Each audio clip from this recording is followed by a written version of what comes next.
విజయవాడ కానూరులో రామోజీరావు సంస్మరణ సభ జరుగుతోంది. ఈ కార్యక్రమానికి CM Chandrababu Naidu, deputy CM Pawan Kalyan హాజరయ్యారు. ప్రస్తుతం పవన్ కళ్యాణ్ మాట్లాడుతున్నారు. లైవ్ లో చూద్దాం. నాకు మైండ్లో ఒకటే అనిపించింది, మనసులో జర్నలిస్టిక్ వాల్యూస్ ని కాపాడటానికే ఆయన ప్రజాక్షేమం, ప్రజా సంక్షేమం ఈ పర్స్పెక్టివ్లోనే, ఈ కోణంలోనే ఆ చర్చ జరిగింది. నన్ను ఒకే ఒకసారి ఆయన 2019లో ఒక లంచ్కి ఆహ్వానించారు వారి కుటుంబ సభ్యులతోటి. ఆ రోజు ఆయన మాట్లాడింది దేశ పరిస్థితులు, ముఖ్యంగా పత్రికా స్వేచ్ఛ గురించి,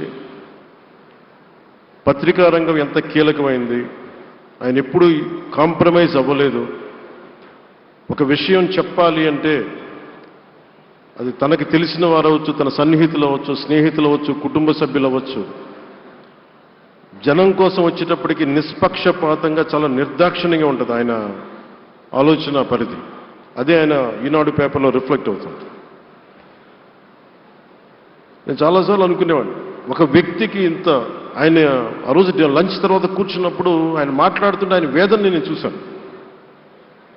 ఆయన నలిగిపోతున్నారు.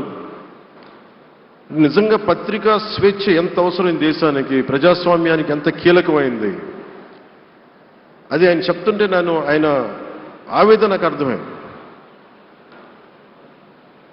అలాంటి వ్యక్తి మీద ఎన్ని రకాల ఇబ్బందులు పెట్టారో మనందరికీ తెలుసు. ఒక పేపర్ ఒక్కటే నడపటం చాలా కష్టసాధ్యమైంది. కానీ దాంతోపాటు ఆయనకి నష్టపోవడానికి, జనరల్గా అలాంటి విలువలు, కమిట్మెంట్ ఉన్నవాళ్ళు మిగతా వ్యాపారాలు అంటే ఆయన్ని అన్ని రకాలుగా దాడులు చేయడానికి చాలా తేలిక.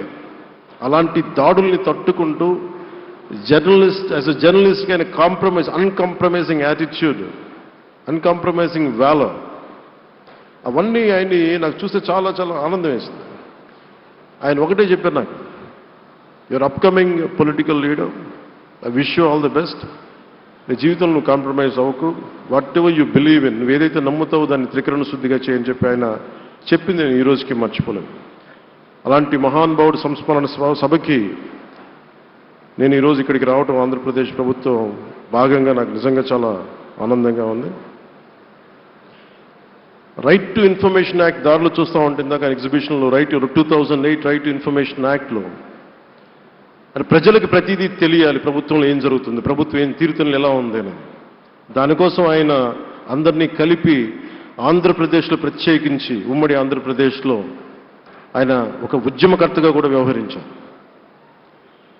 ఒక ఆర్టీఐ లాంటి థాట్ ప్రాసెస్ ఉండాలి అంటే ఒకటే ఉంటుంది, ఇది ఏమి జరిగినా ప్రజలకి తెలియాలి, ప్రభుత్వంలో ఉన్న రాజకీయ వ్యవస్థ ఏమి చేసినా ప్రజలకి తెలియాలి, వారికి అండగా ఉండాలని చెప్పి ఆయన చేసిన ఈ యజ్ఞం చాలా జటిలమైంది, చాలా కష్టమైంది. పత్రికా రంగంలో విస్తరించిందే కాకుండా సినిమా నిర్మాణ రంగంలో కానీ, స్టూడియోస్ కానీ, హోటలియర్గా కానీ ఇవన్నీ చాలా చేసి ఉండొచ్చు. కానీ ఆయన క్రక్స్ ఆఫ్ రామోజీరావు గారిది మోస్ట్ ఇన్స్పిరేషనల్ జర్నలిస్ట్. ఇందాక కొల్లూరు పార్థసారథి గారు చెప్పిన, ఇందాక అమరావతి నుంచి నాయ ఎమ్మెల్యే గారు మాట్లాడినా కానీ, పార్థసారథి గారు చెప్పినా కానీ ఆయనకి ఖచ్చితంగా ఒక విగ్రహం పెట్టాలని. ఎందుకంటే జర్నలిస్ట్ విలువల్ని కాపాడి ఆయన ఎందుకు ఇన్స్పిరేషన్ అంటే ఎన్ని కష్ట నష్టాలు వచ్చినా, ఒక జర్నలిస్ట్గా ఉండటం వేరు, ఒక పత్రికాధిపతిగా ఉండి అన్ని ఒడిదుడుకులు ఎదుర్కొని ఆయన కుటుంబాన్నంతా బెదిరించినా కానీ, ఏమి చేసినా కానీ జనరల్గా కుటుంబ సభ్యులు కష్టం వస్తే నలిగిపోతాం. కానీ అది కూడా దాటుకొని నేను నా జర్నలిస్ట్ వాల్యూస్ నేను కాంప్రమైజ్ అవ్వను, ఏదైతే జరగనని చెప్పి ఆయన కూర్చోబెట్టి at the cost of his family members also he vent ahead and uphold the journalistic values. వారికి దానికి చాలా చాలా సాహసంగా నాకు చాలా ఆనందం వేసింది. ఆయన ఆఖరిలో ఎలక్షన్ రిజల్ట్స్ వస్తాయి, ఎప్పుడు వస్తాయి వీటన్నిటి అనుకున్న టైంలో నేను ఒకటి అనుకున్నాను, ఆయన ఆరోగ్యం క్షీణిస్తూ ఉంది, బాగుండా ఆయన ఈ విజయ వార్త వింటారా లేదా అనేది నేను ఒకటి ఆలోచిస్తూ ఉన్నాను. సో నేను శ్రీమతి శైలజా కిరణ్ గారిని, సుమన్ గారిని, శ్రీమతి విజయశ్రీ గారిని అడిగినప్పుడు నేను ఒకటి అడిగాను, ఆయన విన్నారా అండి? ఆయనకి మాటలు వినిపించినాయా? అందరూ చెప్తారు ఆయనకి వినిపించట్లేదంటే, లేదు, చాలా ఒక 24 గంటలు ఆ విజయాన్ని దశాబ్దం పాటు నలిగారు. దశాబ్దన్నర పాటు నలిగి ఆయన్ని నలిగిన తర్వాత ఆయన అలాంటి వ్యక్తి విజయ వార్త వినకపోతే అక్షోభిస్తుందేమో ఆత్మని అనిపించేది. కానీ విజయ వార్త వినే ఆయన పరమదించారు. అందుకు నాకు చాలా ఒక తృప్తినిచ్చింది. అలాంటి మహానుభావులకి నా నివాళులు అర్పిస్తూ, ఆయన నుంచి ఎవరైనా నేర్చుకోవాల్సింది, ప్రజాస్వామ్యాన్ని పరిరక్షించడానికి ఎవరి స్థాయిల్లో, ఒక పత్రికాధిపతిగా కావచ్చు, ఎవరు ఏ స్థాయిలో ఉన్నా దాన్ని మనం కాపాడాల్సిన అవసరం ఉంది. అలాగే ఆయన జర్నలిస్టిక్ వారసత్వ ప్రవాహం అంటే, ఉదాహరణకి ఈనాడు, ఈటీవీ తాలూకు ప్రజెంటేషన్ ఆఫ్ న్యూస్ చాలా న్యూట్రల్గా, అన్బయాస్డ్గా ఉండదు.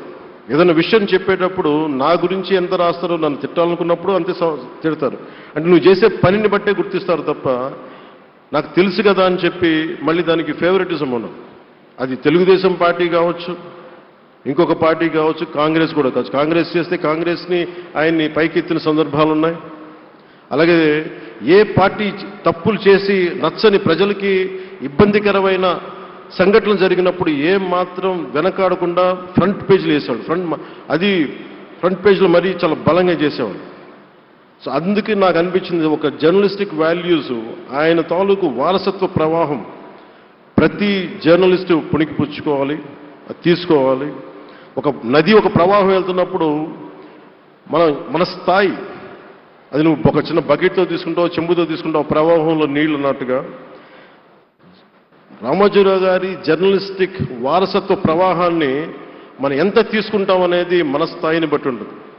అది ఒక మోటార్ వేసి ఒక ట్యూబ్ మనకి పైప్లో తోడుకునేలాగా ఉండొచ్చు, లేదంటే నా స్థాయి ఇంతే అంటే కూర్చోబెట్టి ఒక చెంబుతో తోడుకోవచ్చు.